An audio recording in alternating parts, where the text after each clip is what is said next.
Oh, got two people in here. Yes, what's up? Guys, send me a message. What's up?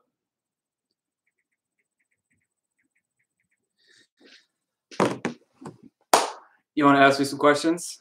I don't know if you subscribe. I think you would have to know that I'm in here. But yeah, it's Friday night, and I was reminiscing on some old college times where I was hanging out, partying, doing things in college. And now I'm here, and I'm not. I'm at home on Friday night, and maybe some of you guys can relate to this. Got a thumbs up. That's super cool. So yeah, if you want to ask me some questions about what it's like to be depressed, you can go for that. But yeah, so back in college, man, I used to drink and hang out and party all the time. Do some really horrible music with my brother. And I was just reminiscing on that. I was like, why am I stuck here thinking about noosing myself? I need to get out there. I gotta get out there again. A good friend of mine has helped me sort of start to have those memories again, listening to some of the songs I was listening to. You guys know Panic at the Disco and all that kind of stuff. So I'm like ready to go out there. I'm like even thinking about drinking again. It's been 4 years. So you're gonna give us some comments? Oh, hey, Angel, what's up? How are you doing? It's Friday night. You're in high school, right? I mean, but you're up in Page County. Oh shit! I should probably not even say that information on. There's only 3 people here, so I don't think that. Kind of weird. But yeah, what's up? Appreciate you joining. 4 people now. Now it's a crowd in here. So what do you guys want me to talk about? Medication. Okay, so let's talk about medication. I have just been convinced to try Wellbutrin, and I'm terrified because I have anxiety. So I feel like it's going to spike that. It's going to be very. And today I did feel some adrenaline, but if it's going to work, I'd like to push through it because I'm ready to get back out there. So has anybody tried Wellbutrin at all?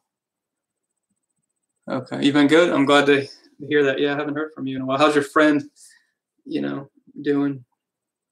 I know she was going through a tough time.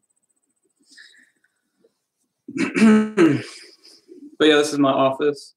This is where I do all my map track stuff. This is vodka in a water bottle. I'm just kidding. Good, man. Okay, so you saw my video about the Lamictal. That's how you ended up joining my channel. So how are you doing with that? Because I'm struggling a bit. I always felt like it was kind of helping me, and it was the only thing that ever really did help a little bit. So you get into that scenario where you don't want to come off it for fear that it'll get worse. But how long? Benzo recovery. So I guess you're struggling with post-acute withdrawal syndrome, probably. Okay. It's hard to say for benzo recovery. It depends on the person. It depends on the lifestyle. It depends on how long you were on it. A lot of the people that I've met have like abused benzos. I mean, they were like mixing them together and taking high dosages. So I took it as needed, but at the very end of my sort of Xanax adventure, I was on like 1 milligram a day, 0.5 twice a day. I came off, and then I suffered some stuff, but I was already dealing with some like anxiety issues before that. And then I don't know, I didn't really have a lot of the withdrawal symptoms a lot of people have. So I say like a year is always a safe bet if you've been on long-term use. But a lot of people, it's only 30 days, So. And as far as Lamictal, I'm so proud of you. That sounds weird. For getting to 200. I'm such a pansy. I cannot get over 50. Start to lose it, and it's all psychological. I think because as soon as I take a medication, I start to think of coming off of it. So I'm like, okay, if I only get up to 50, that's an easy come down, which is not a good way to go into taking a medication. But that's sort of how I do it. Okay, you say 200 is insane, but maybe it helps. So I have a friend, I mean, he has epilepsy or some shit, but he's on like 400. He has no issues. A lot of people don't really have side effects from it. But you're saying maybe it helps at 200. Yeah, I know, 400. Some people I've heard take like 800 with epilepsy, like it's very high. You know, but maybe they respond differently because they are, you know, with epilepsy. So maybe it's different. Yeah, my friend Rixt here, she also found me through Lamictal.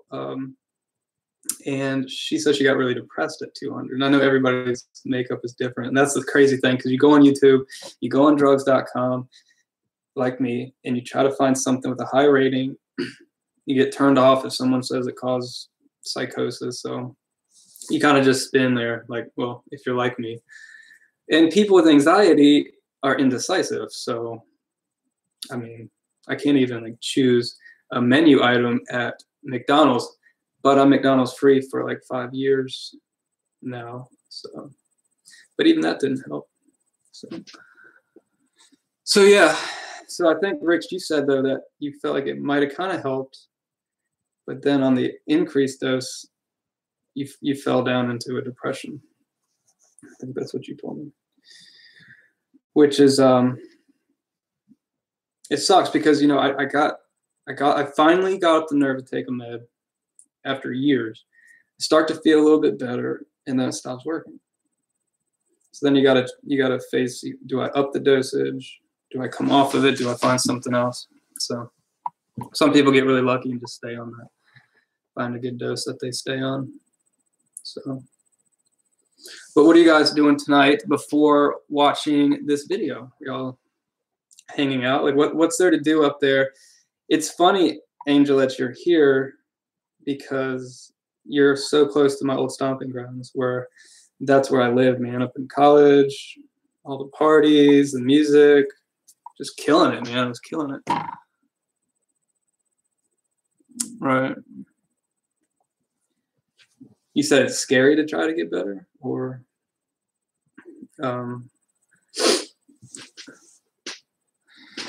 yeah, no, that's a terrible thing. I've actually met quite a few people lately from my channel and otherwise that have similar issues with cutting, and it's awful.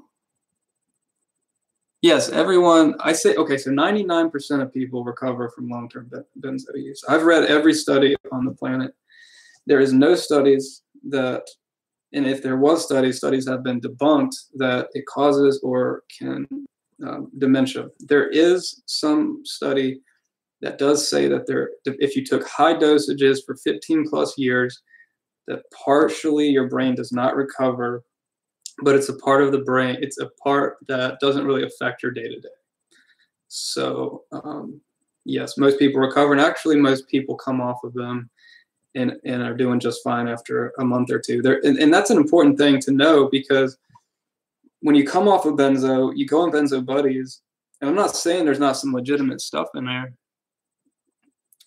you know, but those people, it's just scary, man. It's just fear. You already have anxiety, and now you're scared you ruined your brain. So no, I mean, most people come off benzos fine. It just depends. You know, I don't know your story, your history. I don't know if you abused it. If you provide me some more details, I could give you some insights. Obviously, I can't. I have no crystal ball, and some people recover better than others. I'm in a depressive, anxious state. It has nothing to do with benzos. It was taking place much before, longer before benzos and now after. So yeah, but benzos can change your mood. Rix was telling me about that and giving me some information, and that was very helpful. So your moods can change from those, and you might need to, you might need more dopamine. You might have deficiencies in other neurotransmitters.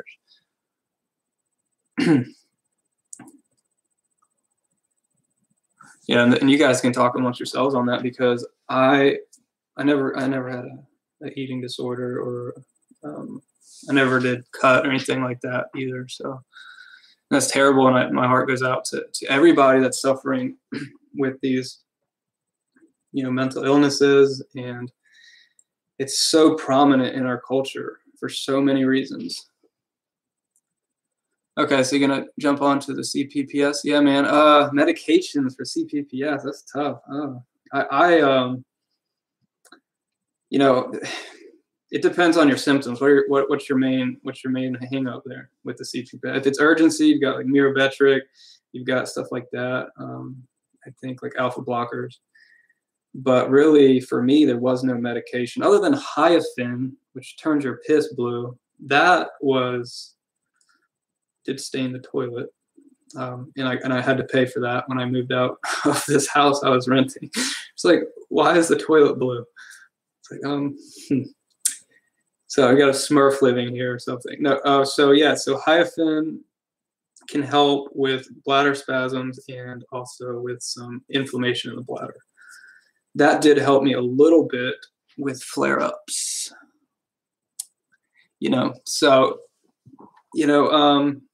But now I don't take any medications for that. There's a lot of supplements actually that do well with it. And I know with like interstitial cystitis, you can pop onto the Elmeron and all that shit. But for me, anti-inflammatory foods, that does a lot. And then you can do Paleolithic type diet.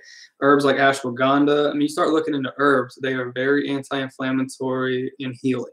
So for conditions like CPPS, you probably want to really go on the natural route, in my opinion, and stay away from antibiotics. Stay away from freaking Levaquin and Cipro unless you want to get flaxseed. No, don't do that. Okay. There you go, magnesium glycinate. Yeah, I take magnesium threonate. Supposedly the most absorbable kind over taurate. Magnesium calms really good.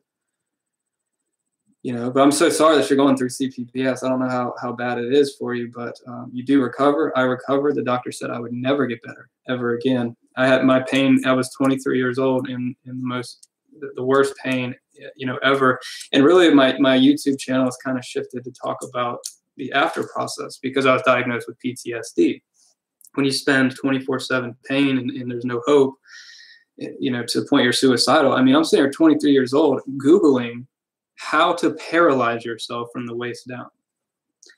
Googling how to, like, I was going to try to fly to a country and have my bladder removed. I mean, that's not a normal thing to do. So it was just torture. So now I'm dealing with the residual effects of that. And obviously you don't want to go out, so you really sort of box yourself in from the pain. So I had that on top of genetical issues, which I'll talk about maybe in a second. Yeah, Rix, she knows so much about this stuff. Yes, colloidal silver, if that's how you pronounce it. I have some. Actually, I could go grab it right now. I have some. The thing is, it's not bacteria. For 95% of CPPS, it's tension or anxiety related. Not everybody, but for most people. And you don't have bacteria. So I went down the silver water and the quercetin with bromelain and all that stuff for, oh my God, forever. And just like with the anxiety, man, like it's actually, there's a lot of parallels because with the anxiety, I went down the route of looking for supplements, and every time I'd read something online, order a supplement. It was like pills of hope, because I did not want medication. And even medication is the same way, except for I was a little less hopeful about, a little bit more scared about those. Lexapro gave me a damn panic attack. First I've had in years. But so there's a lot of good supplements that you can take for things, but ideally I have gotten better from intrusive thoughts, panic attacks, all from reading books. At Last of Life, and then there's an audio book called The Dare Response.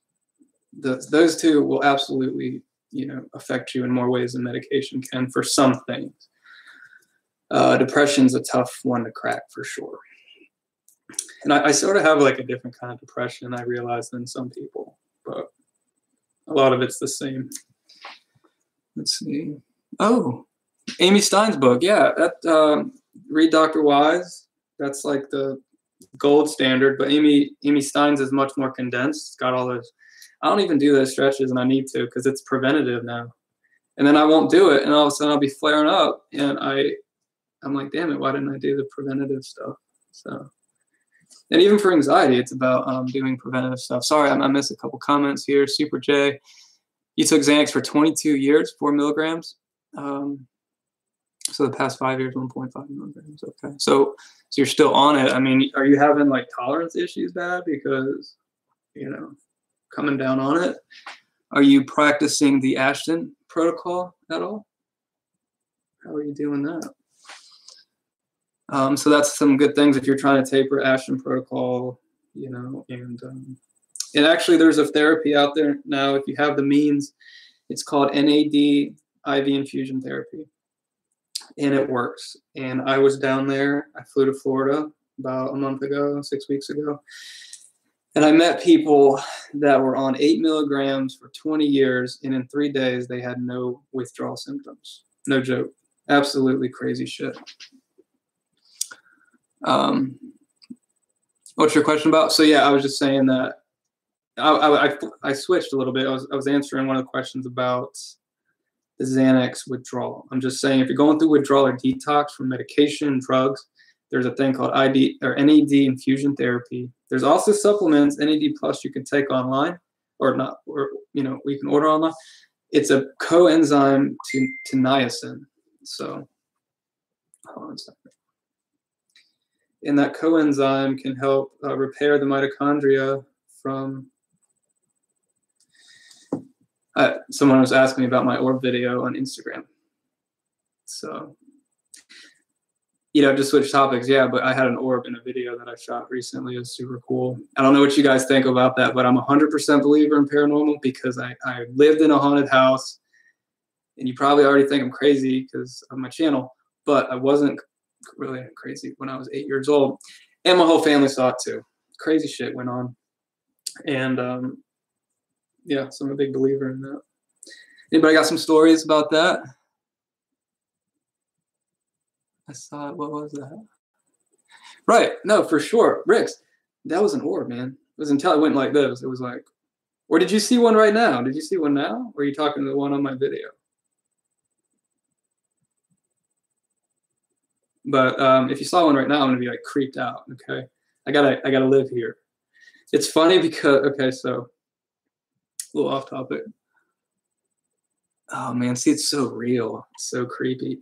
So a little off topic. When I was younger, I lived in a haunted house. I had this voice that called my name, called my brother's name, yada yada. Terrified. My mom left my stepdad, and then she moved back in. I was 16. I was dating this girl.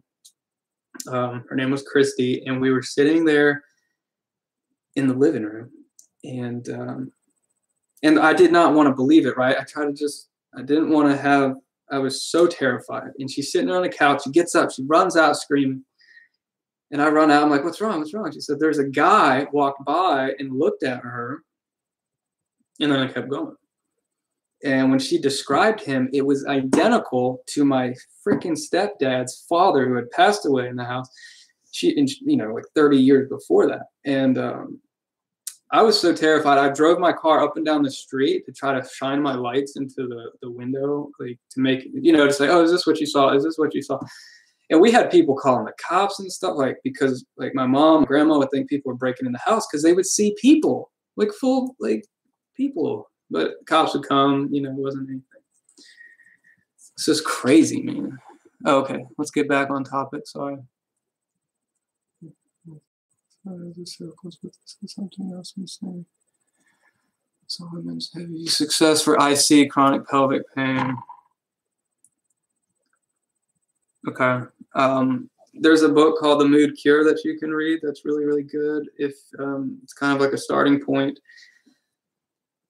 Like I say in a lot of my videos, I believe that medications are very important bridges for people. But I also think that there's a lot of natural things. Medications can save lives, but it depends on your level of depression, anxiety. I mean, if you're in bed and you're just not functioning at all, you might need medication. If you're suicidal, of course. mild depression, mild anxiety. I mean, if you're still okay, so I'm rating people, and this will be fun. I want to see what people's ratings are on here. So I rate people on a 1 to 10, like, so I try to keep track of my progress. A 1 is like the worst. When I was like a -5, that's like DP, panic attacking on the, like, shaking on the street and shit, and it's like terrible. So then you got a 10, that's like Eckhart Tolle. It's like enlightenment. I mean, you're killing it. You're just peaceful and in the moment. So that's a 10. They say like normal people, like Americans who, kind of struggle, but whatever, they get it done. And that's a 7. So, okay. So I'm aspiring to just get to a 7. That's really where I want to be. So I'd love to hear what your numbers are if anybody wants to throw there something. So I think I'm like a 4 right now. That's maybe a 3 or a 4. That kind of fluctuates. But anyway, so as far as the supplements go, there's so many. It's just, oh my God. There's so many supplements and herbs for anxiety and depression. A lot, that are clinically proven as well. Ashwagandha is clinically proven more than Prozac for depression, and then better than lorazepam for anxiety. It regulates cortisol and hormones. It's anti-inflammatory, anti-cancer. Ashwagandha is like one of the #1. St. John's wort is one of the #1 prescribed medications, I believe, in some European countries. SAMe, another great one. So there's amino acids and stuff like that, but then you got to really take it, with cofactors and all that other stuff. There's saffron. I mean, honestly, I'd have to do a whole damn series on the natural supplements. But as far as for CPPS, CPPS for me is mostly tension-based, but some of the symptoms can be resolved or helped with like ashwagandha. Oh, one that I think does help me, noni juice, NONI juice, pure noni juice, very helpful for me in that regard. I do take quercetin and bee pollen, and I don't think there's another couple of things. There's probably a few other things I take too, but I'll do a segment on that. I got to go through my damn herbal library that I have in the other room. I have like 1,000 supplements in there. So John, you're at a 3 or 4. Yep, that's me, man. We're chilling at 3 or 4, barely holding on. Rick's a 2. God dang. I mean, that's bad. No, I'm not laughing at Rick, I'm glad you're not a 1, though. I know you're trying something new, and I know you're going to get better. I know we're all going to get better. That's the beauty of it. And what's great, too, is you can use depression and anxiety. It's going to build you up and make you feel even better in the long term, because you'll have that to sort of reflect upon. So you will appreciate what you went through so much more if you can hold on and get through it. And I overcame chronic pain when doctors said I couldn't. I overcame intrusive thoughts. I overcame so many things. And I've seen the light. The other day, I was telling Rick, I freaking walked out of my living room. The sun was coming through my windows, and I felt, for a minute, the window, it just felt so good. But then my brain got to churning, and it's like, well, why do you feel good? What did you do different? So you start to internalize again, and then boom, back into the damn hole I went. The dizziness and cognitive issues. What's that from? Benzo recovery, or is that just an anxiety symptom that you're talking about? Medications. Yeah, man, I feel you on the sensitivity to medications for sure. I've been there, still there. Okay, so you try to switch to diazepam. You're trying to. Did you go to Klonopin? So you're trying to like taper down off of it to the diazepam. Yeah, that's always a good. And I didn't mention that, but yeah, people will get on Klonopin, taper down all longer lasting benzo to be a bridge to getting off. Yeah, man, just it's about hope too. And I told y'all before, I'm not going to get religious in this video, but I have been opening up that spirituality, and it's about positive vibes, man. Misery loves company, so you're just talking about miserable things, watching miserable movies, listening to miserable songs. You got to get out of that habit. You got to watch some good stuff, some healthy stuff. See, our culture is so inundated with negative shows. I mean, like, you watching Walking Dead. I cannot believe that episode. I had to turn the shit off.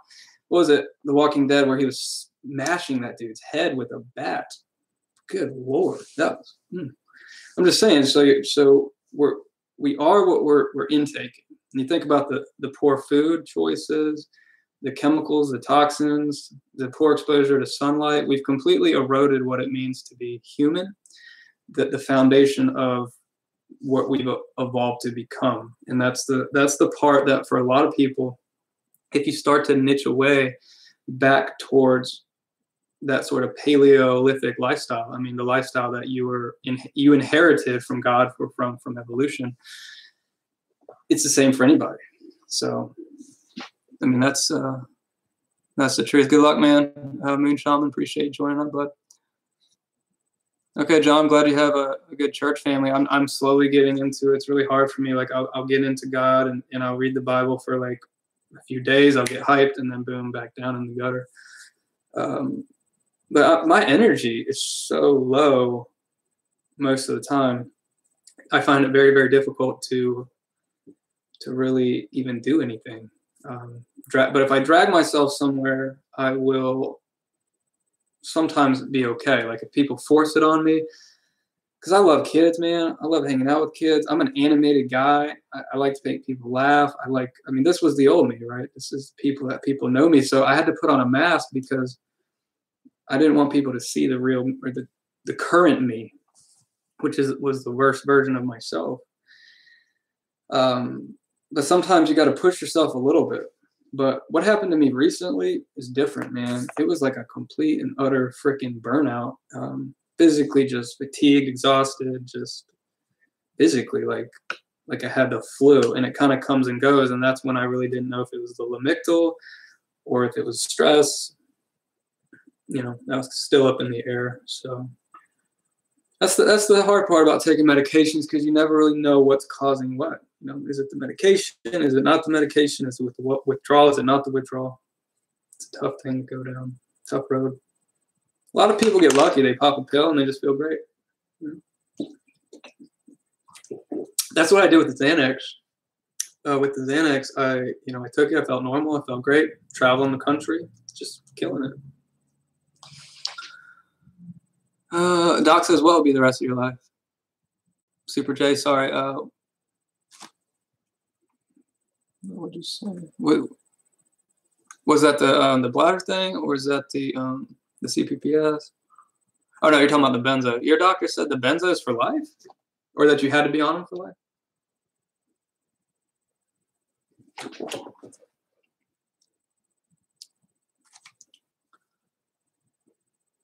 Okay, I believe that may have been what. Okay, so you think Lamictal actually caused your panic attacks? That's concerning for me.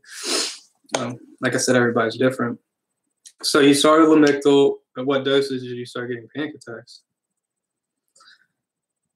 Because really, I mean, you're hitting glutamate, so you're slowing down your glutamate level. So in theory, you would be, and actually studies show sustained use of Lamictal actually raises GABA. So for most people, it should have an anti-anxiety effect. But some people, it does spike your anxiety at first. I have seen that. And some people actually respond paradoxically to GABA, but it's a very few people. But yeah, I am on Lamictal. I'm on 50 milligrams of Lamictal. And I started freaking Wellbutrin today. Very low dose, like a mouse dose. Like a mouse would be sniffing the dosage I had and wouldn't even feel it. And I had adrenaline spikes.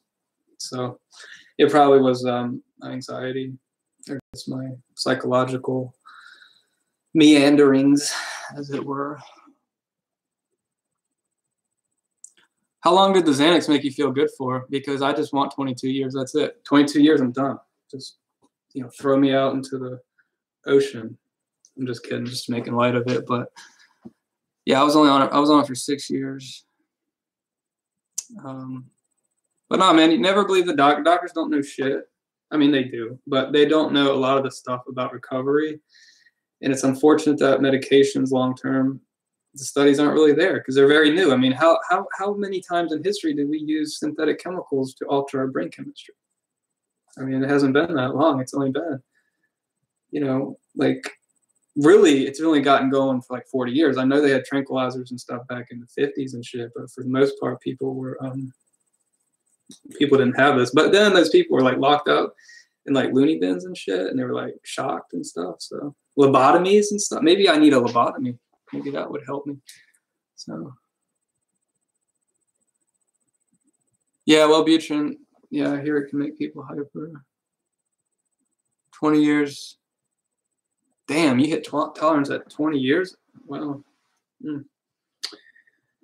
Oh, well, I guess you could try a glutamate slowing medication. I don't know if you've looked into mood stabilizers or not. I don't know, man. It's a long time, but let's see. Your panic attacks. Wellbutrin. Yeah. So did the Wellbutrin give you increased anxiety if you had anxiety? I should even ask that question. No, I don't want to read it. I'm not blocking it. Okay. But yeah, so I'm kind of like wondering if I'm deficient in dopamine because I have a lot of the symptoms. And I kind of, at a certain point, you got to jump. You got to take it, chance, right? I mean, you can't just sit there forever and not try something. And once again, I'm an anti-medication guy for the most part. But you know, some people, they really need it, you know. So, but if you can get healthy on the medication, you got to start applying the paleo principles. You got to get sunlight. You got to get off the couch. You got to get out and exercise. You got to get that blue light in the morning. You got to get up at dawn, get that fresh blue light. Get rid of the smartphone, you know, because this in your face all day, the brightness of it, you know, it actually disrupts your circadian rhythms. It messes with your dopamine or your melatonin. So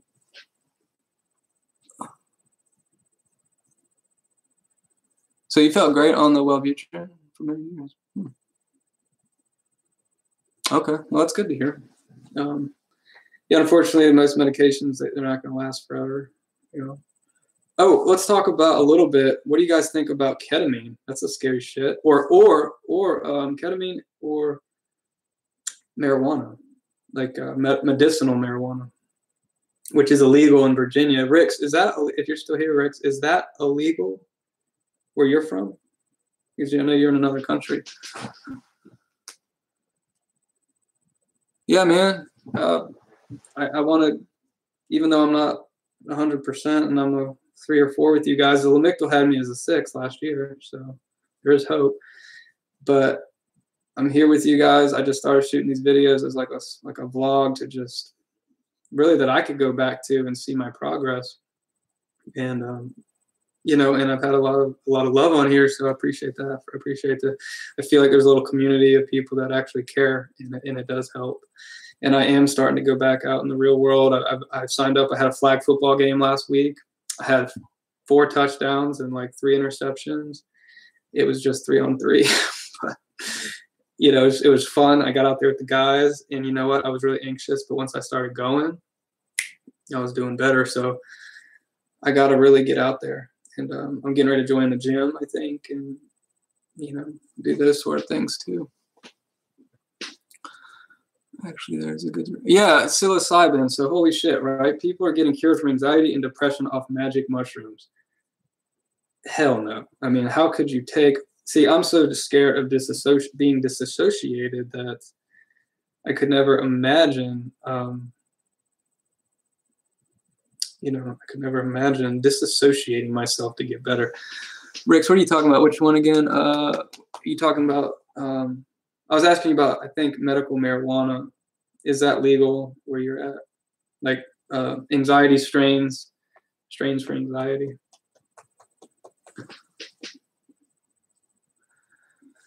Yeah, Super J, man, it's tough. It's tough out there. There's millions of people suffering all over the world. And information and knowledge is power. And a lot of this is surrender, man. So with anxiety, it's about surrendering, accepting your situation to elevate yourself. So you're talking about CBD versus marijuana, like CBD oil versus marijuana? See, I can't smoke weed. I took some freaking marijuana oil one time, and I was under the house. Like I felt like I was in a tunnel under the house. It was freaking, no. But I do have CBD oil, and I'm experimenting with it though. Wow, you're allowed to grow your own plants? That's awesome, Rick. Cool. I can't do shit like that. Here you go to prison for like 50 years, probably in Virginia. I don't know. I'm not really in those channels. I never really was into weed or drugs. My drug of choice was absolutely alcohol, and I only did it on Friday, Saturday night. So I miss it sometimes because I know I could go drink, I could go hit the bar and just have a great time. But my actions become uncontrollable after 4 a.m. And then I'm going to be, I don't want to wake up in a mental hospital again. Let's just say that. And that's what alcohol has the potential to do to me. But yeah, CBD oil, man, holy cow. You can YouTube that. There's some crazy stuff about how that can help with the endocannabinoid system and healing the brain, healing your benzo receptors, just all that, dude. And hey, John, or not John, JJ, you should definitely look into NAD infusion therapy. It can help with protracted withdrawal. It can help get you off of benzos in 10 days. And look up NAD infusion therapy. Just do that. Urologists can all go to hell, right? Urologists can suck it. I'm just kidding. If you're a urologist, I apologize. But no, man, I went through like 50 urologists, like all over the place, and they all just got me worse and gave me antibiotics.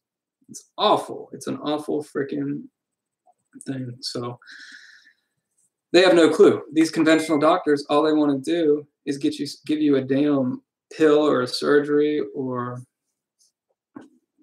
something like that, and that's their only method of healing: surgery or medication. I had a gallbladder removed, not a gallbladder, like I have more than one. I had one of my gallbladders removed, and that shit was just to try to help me with nausea. I didn't even have gallstones. I was like 24 years old. Absolutely nuts. So I wish, I think I could sue them. I feel like I could sue them. Yeah, weed does the same thing to me, but you might want to try CBD oil because the difference is with weed, and I've seen some podcasts where they say, like, everybody wants the high THC because that's what sells. But what happens is back in the day, the CBD oil and the THC were in sync. But because people wanted to get really fucked up, they would increase excuse my French, they would increase the THC. So they were like, oh, look at the THC, it's like 99%.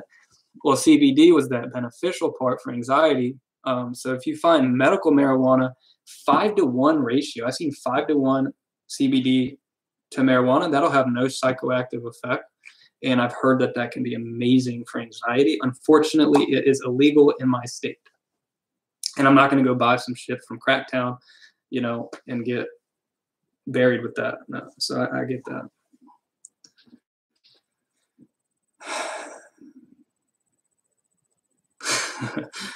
Right. Yeah, meds suck for a lot of people. I know they help a lot of people. I mean, some people do well with them. My sister tried to kill herself at 13 years old. She got put on Zoloft and Wellbutrin, killed it through high school, and then she got off 30 days withdrawal. She's not on meds now. She says she's a 7.5. 7.5. I mean, that's awesome. So I'm like super jello about that because I'm hovering at a 3. I've had so many people get better throughout the last 5 years as I've been really freaking struggling and shit. So it's tough. What? People get money from the government to go to the coffee shop for real? Damn. I can't even drink coffee, really. It should give me a damn anxiety attack. But yeah, it's all about healing. It's about paleo. It's about living like we were intended to live. I wish somebody like myself, I wish I had a time machine, would have came back and said, Travis, stop binge drinking, join some clubs, eat healthy, do some yoga, do some mindfulness, or you're going to be sitting at home a freaking lone on Friday nights, not doing shit, like not able to get out of bed. Like, dude, they're going to put you on Xanax. Do not take it. I would have taught myself deep breathing. I would have taught myself techniques. I know we don't have a time machine, yet. Unless one of you guys has a time machine, that'd be awesome because I would definitely give you everything I had to go back in time. Not that I wouldn't need anything I have now if I went back in time. Boom. Just found a way to get back there. But yeah, so has anyone on here done psilo or magic mushrooms or ketamine? Okay. Has anybody done that? Also, so, okay, there's some new medications that are coming out if you guys can hold on. They're basically ketamine that doesn't cause hallucinogenic effects, and they can rapidly cure depression or treat depression in as little as 2 hours, one injectable a week. They're working on they're working on another version in a pill form, and they're in the stage 3 clinical trials. They got breakthrough status from the FDA, and it's going to be out late next year or possibly this year. And there's another anxiety drug that's coming out too that's supposedly going to revolutionize things. So that's good. So LSD, how was that, dude? You're hardcore. I don't think we would have been friends, Rick. Just kidding.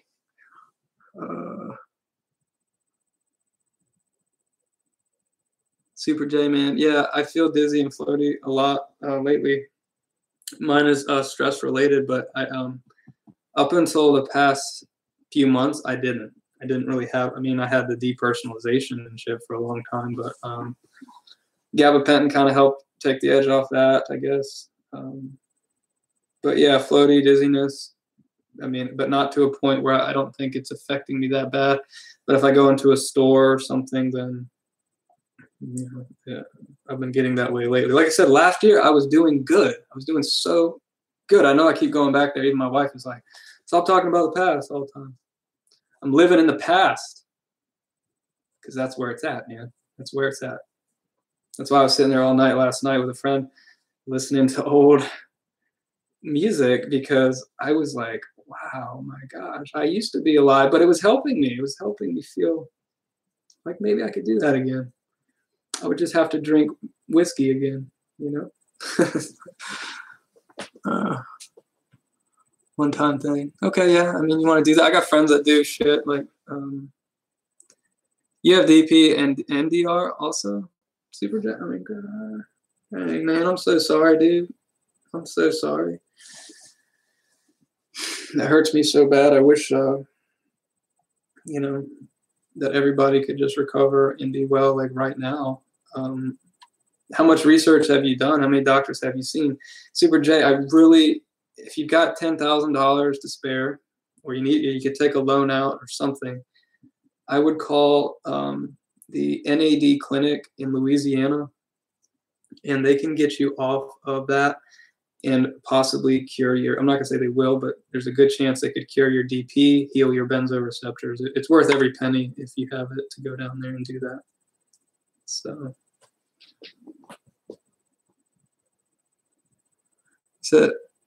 my door look exactly your door?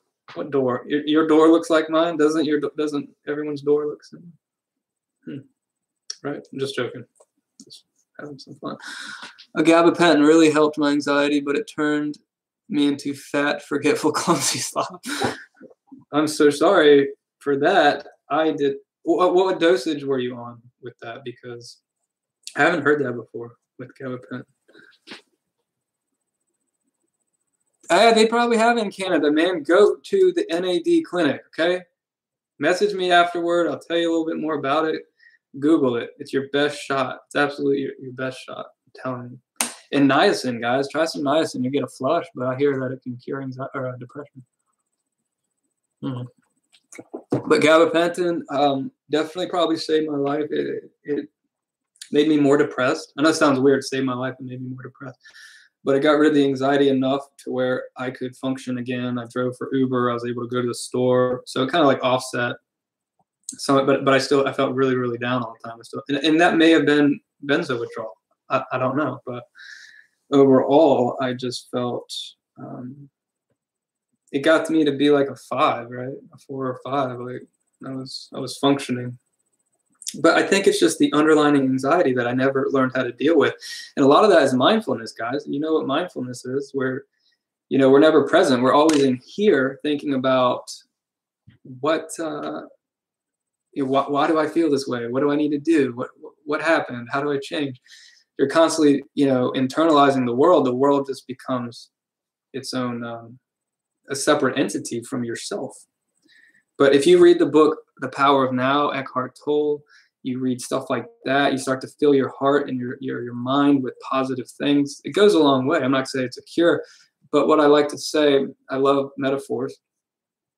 It was like putting bricks, using bricks, and every bad thing you did in your life were bricks. And then one day you're surrounded by these walls, like kind of like Pink Floyd. And in order to get out of that, you got to start to do the positive things, and you're not going to be able to knock the wall down. It's too strong, unless you find the right medication temporarily. But every positive thing you do, every time you do a prayer, or you have a positive thought, or you have affirmations, man, just saying, even if you don't believe it, you say, I feel well, I'm going to get better, and then you can kind of turn your suffering around. People do that, where you say, you know what? This is a good thing. If I didn't get sick, I'd be dead right now. And that's probably true, because I was going down a bad road. I was suicidal. When I drank, I was binge drinking.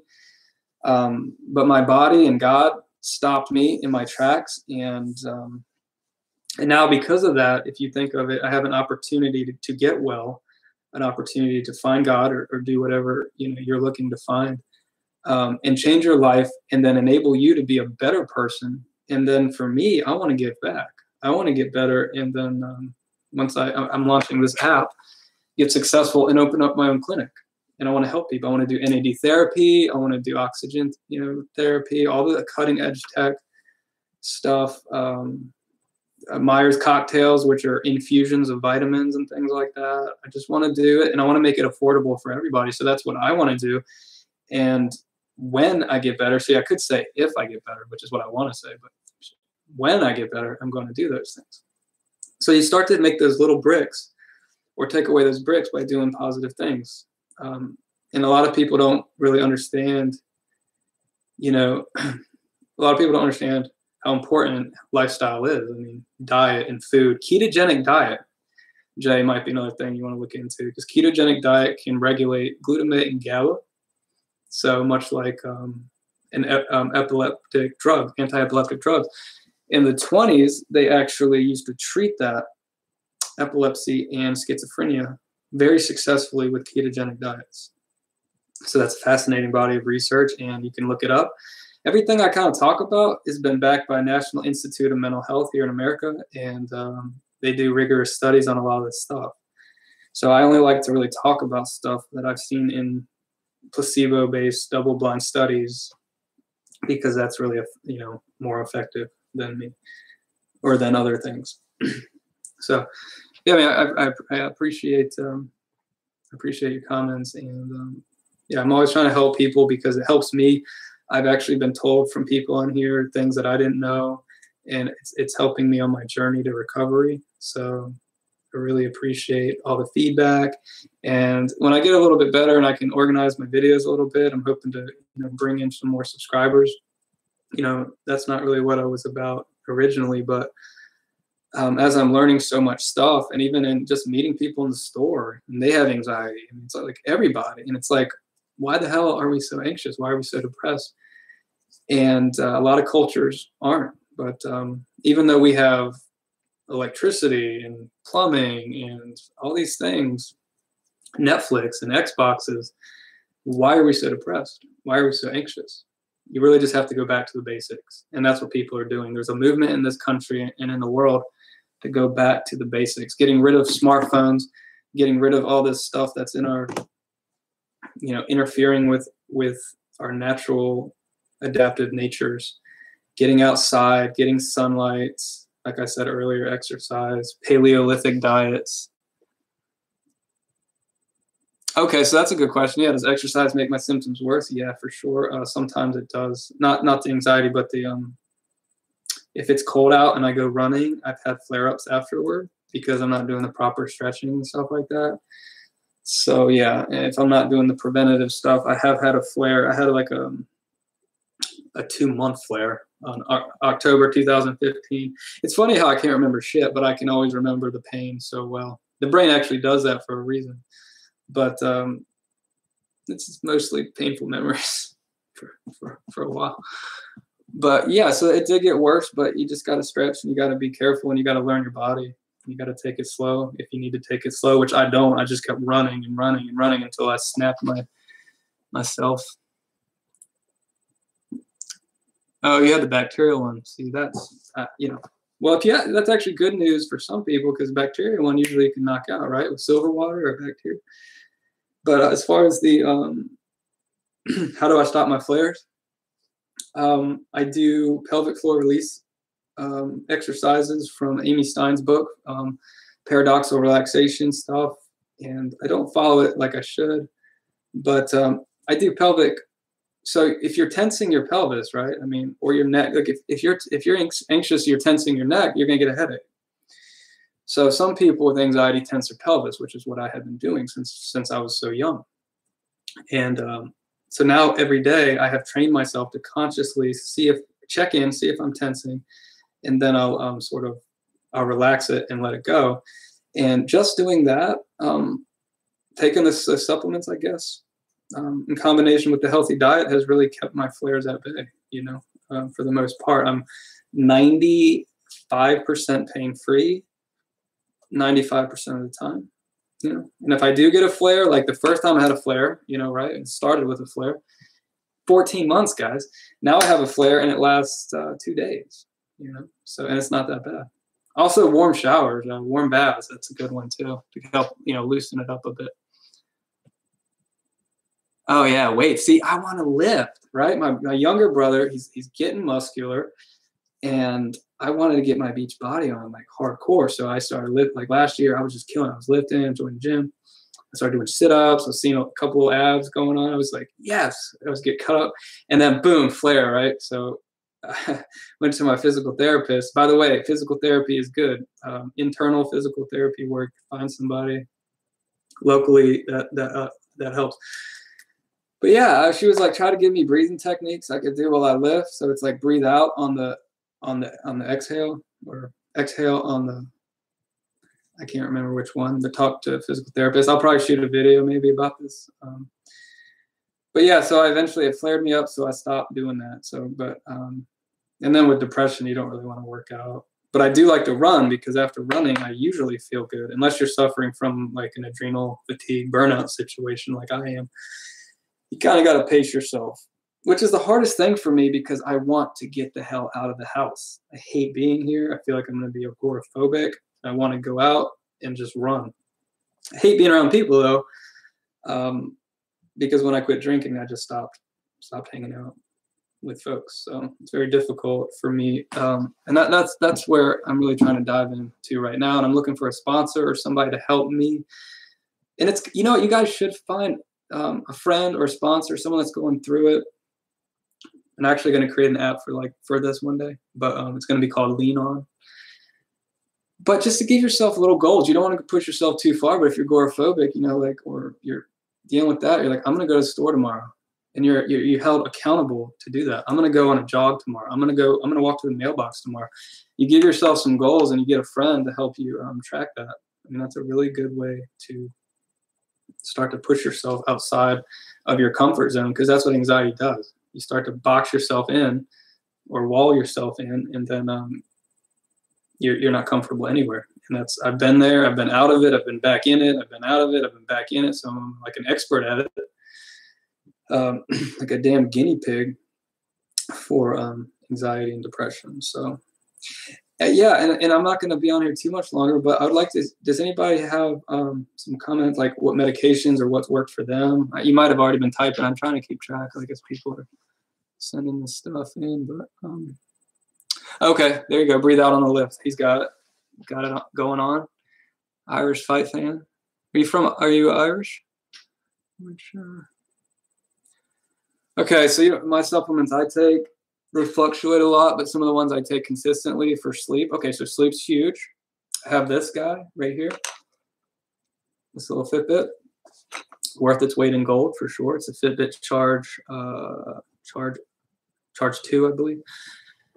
And tracks your sleep, tracks your heart rate, all that stuff. Oh, cool, man. Got a guy from Ireland. See, reaching the whole world. That's awesome. Love that. Breathe out. Okay, so, but yeah, track your sleep. Sleep's important. Now some people in here don't even sleep, I don't think.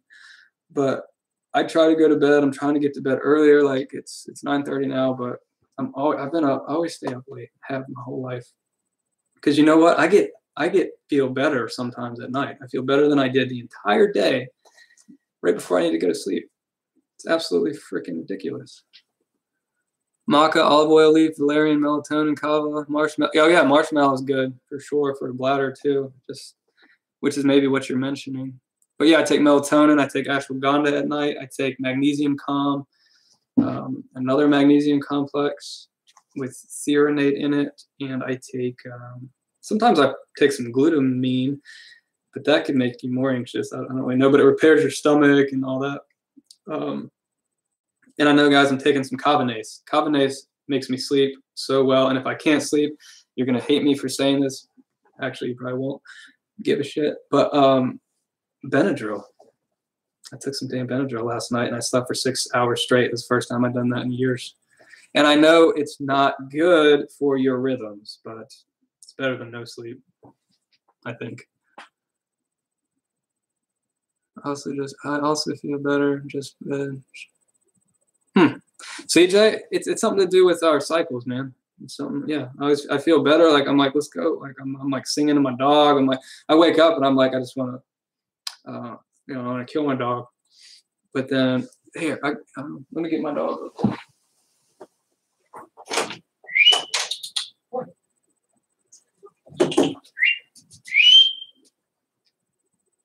I think my other dog I think I left my other dog outside. Damn it. That sucks. Come here. It's so cold out.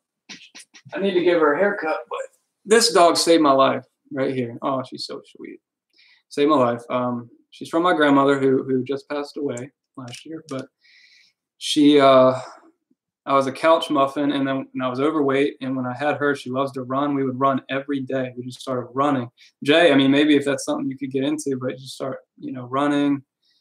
And I just really enjoyed that. But yeah, at night, like I'm rubbing her hair. She's like, "What's going on right now? Earlier, you were all angry at me." I'm gonna sing her a song maybe later. Okay. So, but yeah, man, it just fluctuates like from night to day. I don't know what it is. But it could be poor sleep. It could be so many damn things. Yeah, no, I love her so much. I have another dog named Addie. She's younger. Tink, I just showed you. She's 9 years old now. Getting a little bit older. But yeah, I'll let me go get Addie. I'll get Addie in here. Do you guys like my dogs? Addie. Oh, she was in here the whole time. Come here. Come on. She's like, "What did I do? Like, what did I do today?" Come here. It's okay. Good. Come on. Okay, let me pick you up. Oh, this one's a bigger pooch. She's sweet. She's really sweet. Her heart is pounding right now. She gets nervous all the time. Very scared dog. You know what sucks about my depression lately is I haven't been taking them out. Even before when I was on the gabapentin, I'd push myself to take them to places. I would always go to rivers, mountains, different things, because my anxiety was under control better, so I was able to do more. But I never wanted to really be there, so it was unfortunate. But anyway, yeah, I appreciate y'all, humoring me and showing up. I didn't think anyone was going to show up, but 7 people, it's pretty cool. So any last minute questions, and I'm going to get off here in a couple minutes. That'll be an hour, so that'll be a good time. But I think we hit some really good topics, actually. I love talking about this stuff. I could talk about stuff like this indefinitely. I don't know, which is why I think I want to make a career out of it. But I guess the message, like it always is on my YouTube, is: do I pray every day? Yeah, man, I've been praying every day. I've been praying in the morning. I'm praying at night. And you know what? It's important. And I was reading about thankfulness, because we always want to say, I wish, but you never stop. And I know a lot of people don't have a lot to be thankful for. I got a friend that's like basically almost homeless and has nobody. and I've been lucky and fortunate enough to be able to fund myself and take care of myself financially enough to I don't really have to worry about that right now. And you know, I have a home, I have a beautiful home, supportive wife, things like that. So it's you got to be thankful for things that you do have. Thankful for the opportunity, another day to heal, another day to learn, another day to heal. And every day you need to be doing at least one thing to be elevating yourself to becoming better. Like I said, whether it's going on a jog, it all starts with one thing, the butterfly effect. It all starts with, you know, one action. And we become so sedentary and stuck in our lethargic mess, but you got to get out there. You got to go out there and just try something. And you're not going to be better right away. You know, the only way through anxiety is really through anxiety. There's no shortcuts short of like Xanax and medication, which in that, like I said, could be a bridge, but inevitably I think it should be a bridge to a healthier lifestyle. So if you get better and you just go back to leading your poor lifestyle, then it's going to come back at you again later on. But if you can get well enough and start to implement healthier practices, then you taper down, go through a brief withdrawal, boom, you're 7.5, you're an 8, or maybe you're like reading some Eckhart and you're getting transcendental, you're going to be a 10. See, that's what I want to be a 10. And I never would have had the opportunity to become a 10 had I not became a 1. Boom. How does that affect you? It's a pretty good quote. Yeah, man, John, I'm looking for peace, man. That's all I want is peace. Just peace, guys. That's what we all want. So let's leave on that. You know, we're all going to find peace. And yeah, hit me up, leave me some comments. I'll get in touch. And I think I'm going to do this again. I'm going to make it a regular thing. So appreciate it, you guys joining up. And if there's no more questions, you know, then I'm going to cut it off. All right. God bless you guys. Thanks. Have a wonderful day. You're going to get better. Just keep on pushing, keep doing the right things, keep reading the right stuff, watching the right stuff. All right. God bless again. I'll talk to you later. Good night.